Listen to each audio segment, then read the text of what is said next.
Carla. Minister, we stood in this chamber in March 2017 and I said the government must do all it can to ensure the Commission has whatever resources it needs to complete its work in a timely fashion.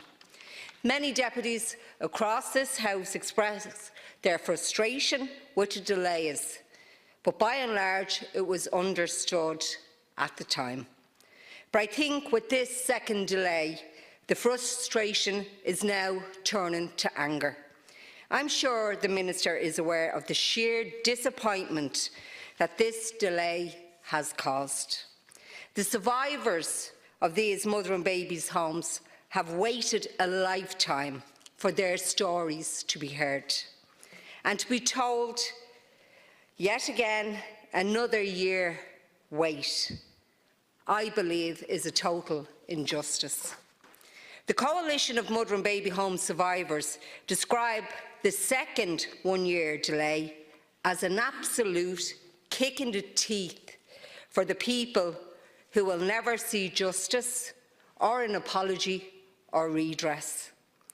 Irish First Mothers have described the delay as a mechanism for evading redress, while the Tuam Home Survivors Network has called the delay devastating. This is powerful. So, Minister, what do you suggest we tell the victims? What words of comfort can we supply?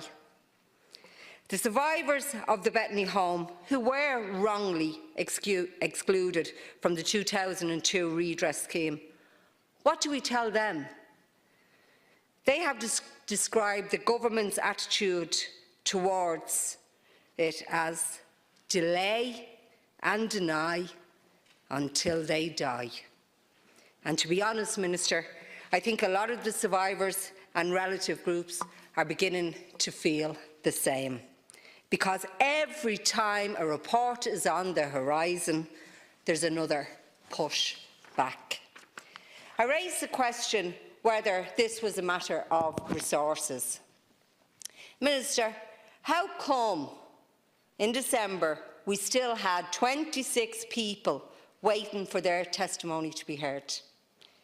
We see in the report that yet again the HSE seem to not have a clue of where the files are.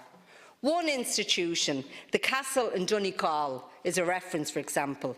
It was operating until 2006, and yet the HSE, who was heavily involved, haven't handed over any documentation. Zilch. So I know that the Commission, and I share the Commission's frustration with this, but it's absolutely shocking. In terms of the part of the report which deals with burial arrangements, we saw that a geophysical survey has been conducted at the site of the former Shane Ross Abbey in recent weeks, and a decision on that further investigation may be carried out depending on the findings. Can I ask you, Minister, will similar surveys be conducted at the former Breastborough home, mother and baby home in Cork? First of all, not only was this home run by the same religious order, but the death register shows that 470 children and 10 women died there between 1934 and 1953. Yet, the religious order seems to be providing different figures to state inspections at the same period. All of this, in my view, makes it very important that this mother and baby home is surveyed in the same manner as the Shane Ross. And Minister, it seems to me that a lot of what is contained in this interim report is a copy and paste job from the previous one.